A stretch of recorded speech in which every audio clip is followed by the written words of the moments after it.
ao século passado, talvez, as pessoas morriam basicamente em casa, né?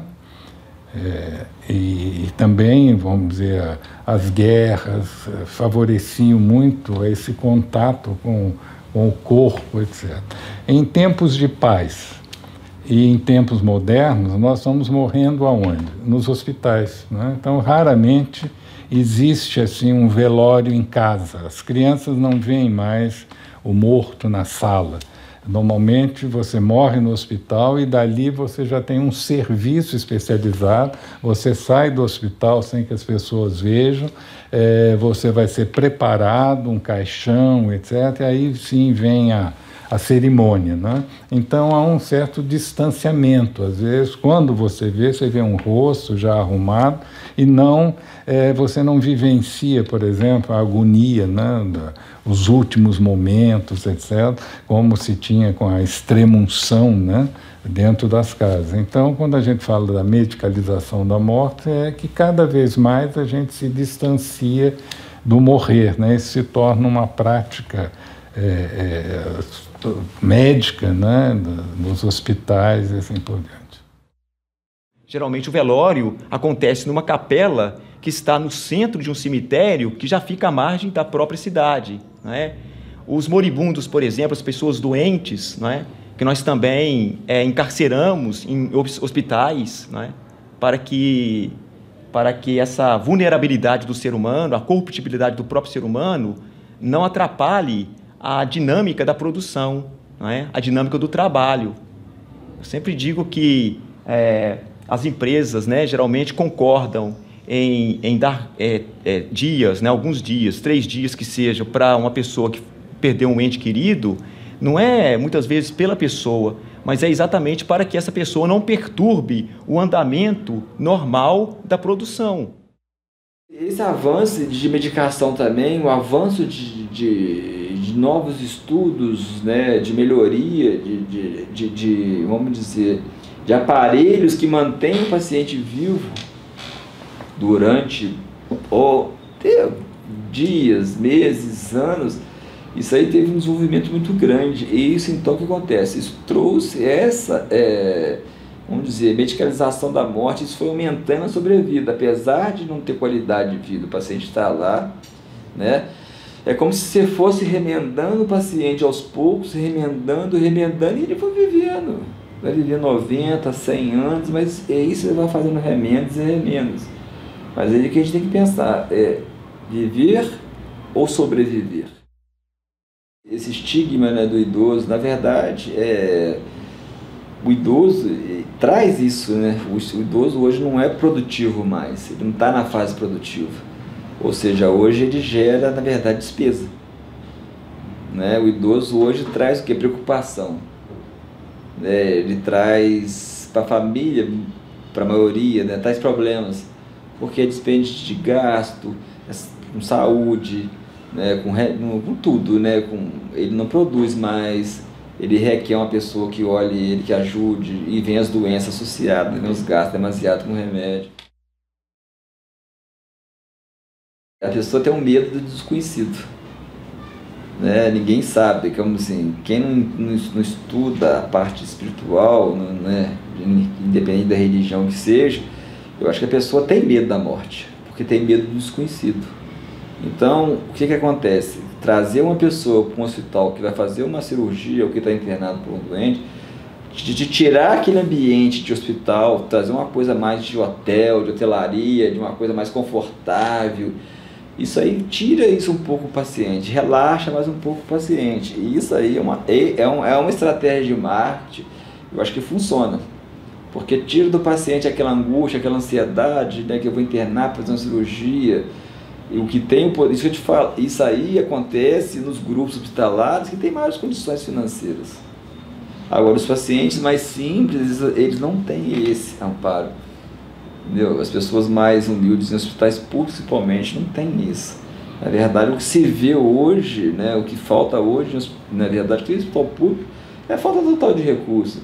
É falta de leite de CTI, é gente pilhado em macas, em corredores, é gente morrendo na cadeira de rodas, sentado por falta de vaga de CTI, é falta de remédio.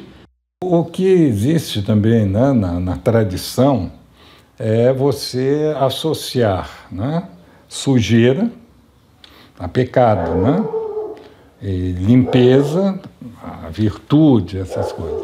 Então você vai, quando você imagina a Jerusalém celeste, ela é toda feita de materiais incorruptíveis, né, mármore, jade, etc. Tal, você não fala de nada que seja corruptível. É como se no céu não tivesse resíduos, né? Quando você fala do inferno, o inferno é o lugar onde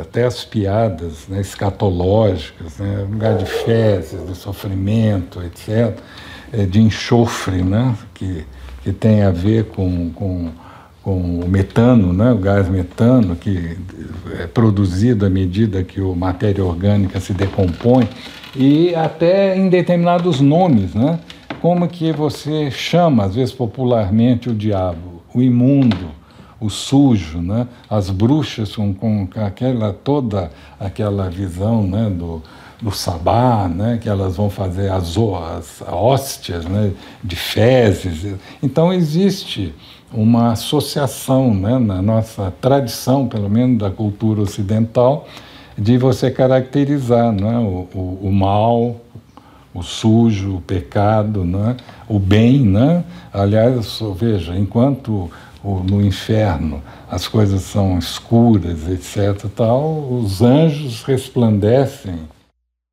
né? São sempre brancos, né? Véus brancos, essa coisa toda. Então é interessante a gente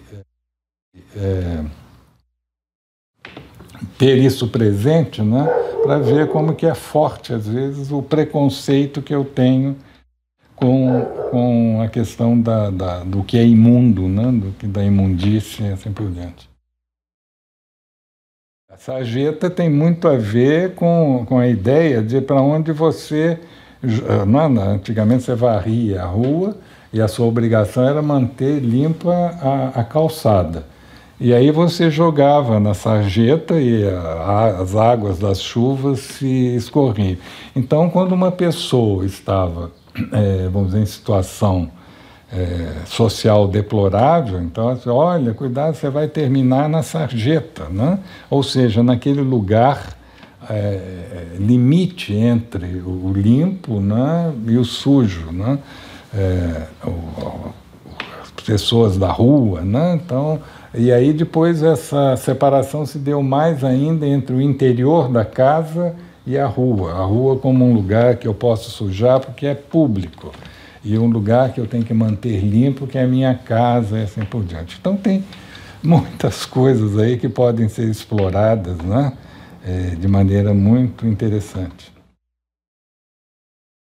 As prostitutas tiveram sempre, né, principalmente na antiguidade, um papel de que elas seriam sujas, né, porque de alguma forma praticavam sexo com vários homens, né, ao mesmo tempo, assim.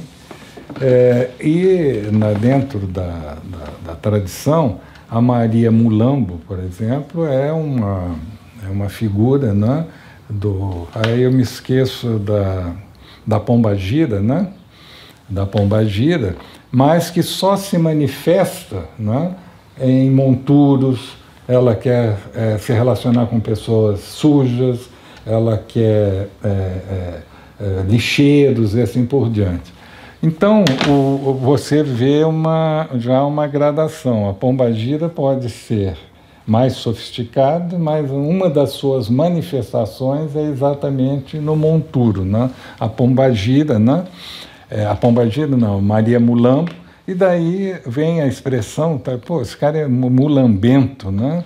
Então, notem que até nas mais diversas imagens da religião, às vezes vem figuras, né? Como em algumas sociedades, as pessoas que lidam com cadáver ou com lixo são imundos, pertencem a uma casta social inferior. Então, isso está muito arraigado dentro de várias tradições culturais, né? São pessoas marginais sociais, né? Geralmente as pombagiras se diz que elas foram prostitutas em vidas passadas, os exus malandros, né? Pessoas que estavam envolvidas com roubo, com assassinatos. Então, assim, a escória social, na verdade, seria o lixo social, né? Mas são entidades sagradas, né? E que estariam dentro da quimbanda, dentro da umbanda também. Então é aí que existe a pombagira, e são várias pombagiras, e dentre elas a pombagira Mulambo, né? Conta-se o mito que era da filha de um senhor feudal com uma mulher escravizada. Aos 8 anos ela fica órfã e vive com seu pai numa casa muito boa, cheia de conforto, muito rica. E ela era uma moça extremamente bondosa. Ela saía, percorria cidades, distribuía dinheiro, alimentos para os pobres. Mas aos 18 anos o pai dela morre, né? E ela acaba que conheceu nessa peregrinação dela nas ruas um homem que ela se apaixona perdidamente e se casa com ele. Só que esse homem o atraiu, né? Na verdade ele queria era a fortuna dela. Então ele trai ela, rouba tudo que ela tinha e ela fica muito pobre, né? Então a Maria não tem mais aquelas vestes belíssimas, ela sai pelas ruas como lambos, com roupas esfarrapadas, e fica perambulando pelas ruas da cidade. Mas as pessoas gostavam muito dela, chamavam ela de princesa dos escravizados. Aí teve um dia que passou perto dela uma senhora, uma mulher que era dona de um cabaré, fica encantada com a beleza da Maria e chama a Maria para trabalhar no cabaré. A Maria vai e como ela era muito bonita, ela chamava muita atenção dos homens, rapidamente ela faz fortuna, né, com esses clientes poderosos. E um belo dia, esse ex-homem da vida dela fica sabendo que ela estava trabalhando nesse cabaré e muito assediada, com muita fortuna novamente, e manda um recado para ela pedindo perdão e marcando um encontro numa encruzilhada. A Maria Mulambo vai, encontra com ele, mas era uma cilada, né? Ele não aceitava ela estar trabalhando num cabaré e sendo assediada por tantos homens, e acaba que encomenda uma morte para ela a facadas, né? Então a Maria Mulambo, ela é uma entidade da Umbanda, e que as pessoas procuram a Maria Mulambo pedindo auxílio e ajuda, né, em situações que essas pessoas vivem no seu cotidiano, de traições, qualquer traição ou mesmo traições de amor.